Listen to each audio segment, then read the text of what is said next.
there. I am Jennifer Gradnigo.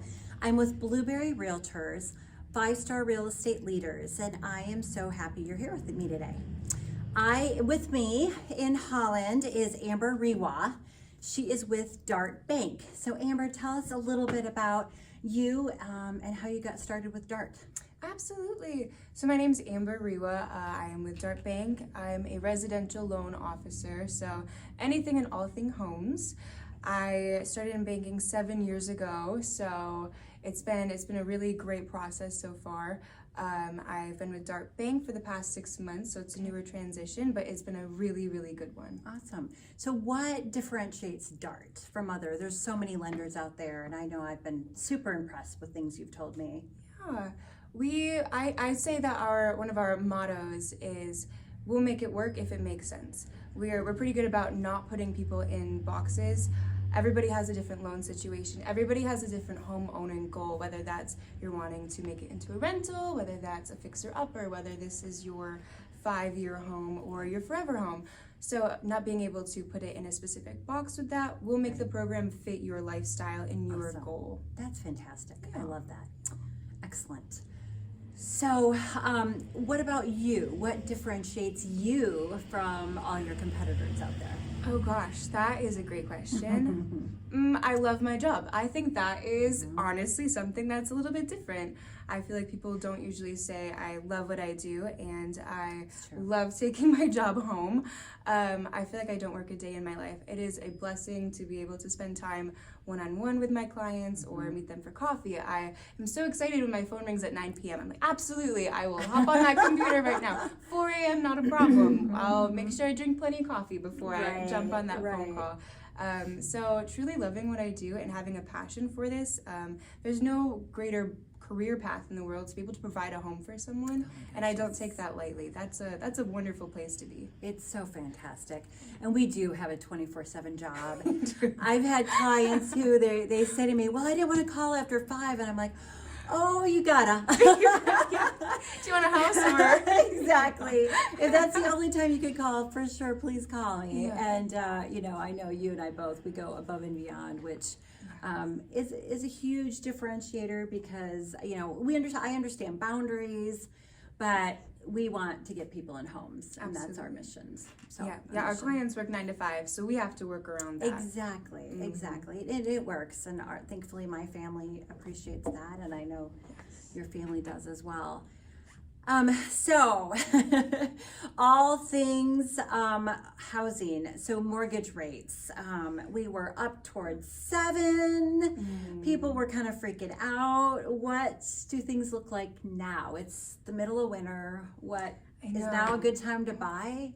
Isn't it always a good time to buy? Yeah, I think it's always a good time to buy. It's a trick question, right? Right. 7% is better than the 22% you're paying on your car or your credit card. Exactly. So comparing to the last couple of years when we had the option to get a 2% to a 4%, those all-time low, that was Guinness World Records qualifier for that. Yes. Along with that went along with adding $30,000 over asking price, or waiving inspections, appraisal gaps. Appraisal gaps. So there was more risk in buying those homes. You were spending way more than you would if you took a 5% interest rate, which is more common for right now. So things are going back to normal, which is so wonderful. Really, really good. Yes, it's refreshing. Offers are getting accepted, and the interest rates, they are coming down. They were, like you said, 7s. I saw a 10.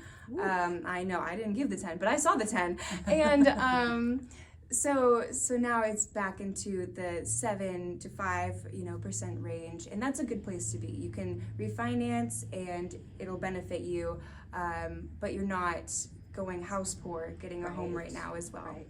And we're trying to share that with sellers as well, that the buyer is putting out a lot more. Their payment's going to be a lot more for the same priced house. So kind of be cognizant of that when pricing homes, because we all want to get buyers in homes. Absolutely. So you mentioned something coming up in May, and how that might affect some of us. I think it's very good in some respects, and so tell us more. Yes, the Fannie Matrix is changing a little bit. So right now, for a 760 credit score is like a par rate. You know, that's your average Joe. You're not paying any points. You're going to have a standard rate of, let's say, 5.5. Well, now they're upping that a little bit. It's going to be 780. Okay, now that is your par rate. And the matrix, there's more to it. So I don't want to say too much without having it in front of me. Right, for sure. Yeah, so I don't want to give out false information. But yeah, so the matrix is changing, and that can be putting people in different situations. Some good, some not so good.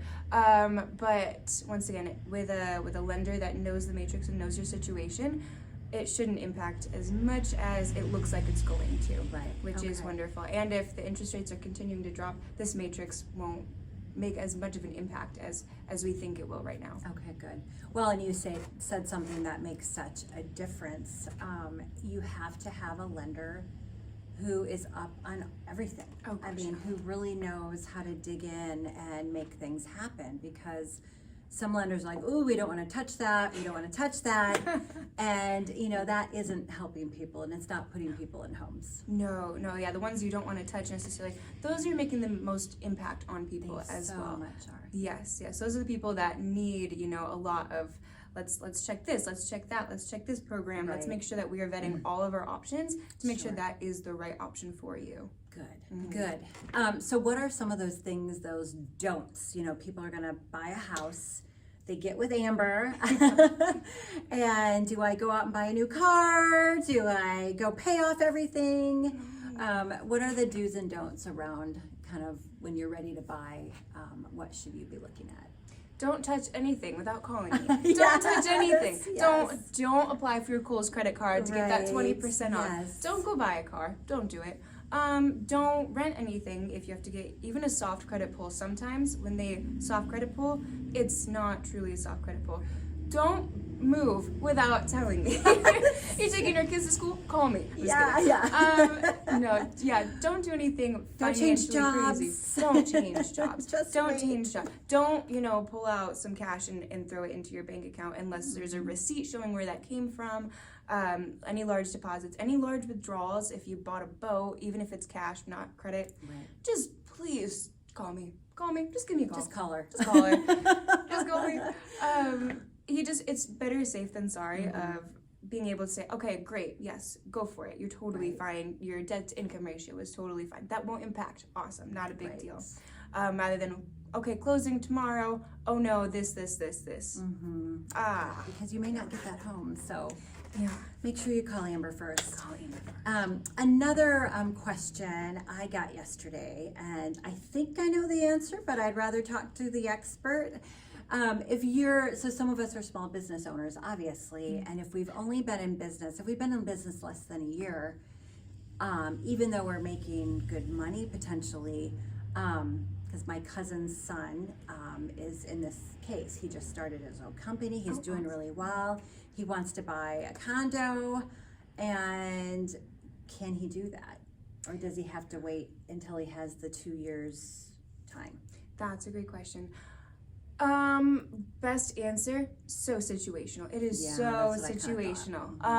So let's, scenario wise, if maybe they haven't been in it for full 2 years, maybe it's been a year, there's some ways to do maybe a bank statement program where we can kind of track your profit and loss based off of that, because you haven't been able to file taxes yet to show your true income fluctuation.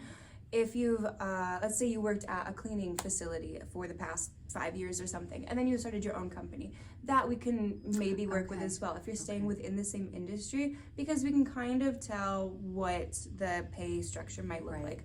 So it really depends on what you're doing and what your goals are. If you are co-ownership, if you W-2 yourself out for your own business, so it really depends. So yes, there's ways, but also a little asterisk on that. Right. Call Amber first. Okay. No, that is good. That is good information, and that's what I wondered. I figured there has to be.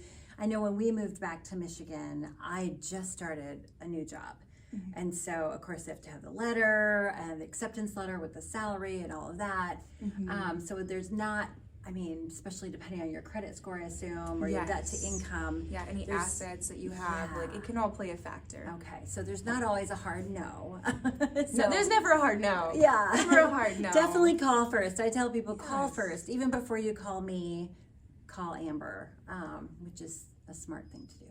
Yeah. Well, anything else that you care to share with us today around housing and refinance? And I mean, I guess we won't be doing that for a little bit of time, but No, honestly, though, refinancing is not the worst. I mean, with spring Okay. coming up as well, Right. if you're wanting to add a porch, Okay. refinancing, getting a little cash out for that equity that you've Right. built up all winter, or maybe you bought last year in the market, you've done your flip and your renovation, now you're ready to refinance and Okay. tap into, a little bit of that equity. Now is a really good time to do that. Okay. And, yeah. Good to hear. So, yeah, it's not, Awesome. we might see refinance coming up soon, yeah, there you go. Yeah. All right. It's not the worst idea. We're doing a whole lot of renovation. I'm wondering if we should pay that off with our equity. Is that something we should do? Yeah, that's something you definitely look into. Okay. Mhm. All right. I'll have to talk to you. Well, thank you so much for joining us today. Thank you for having me. This is wonderful. If you all have any questions, please reach out and we can have Amber back. I know everything housing, people have all sorts of questions. So we could even do a webinar or something like that, but just reach out. And we'll see you next time. Thank you. Bye-bye.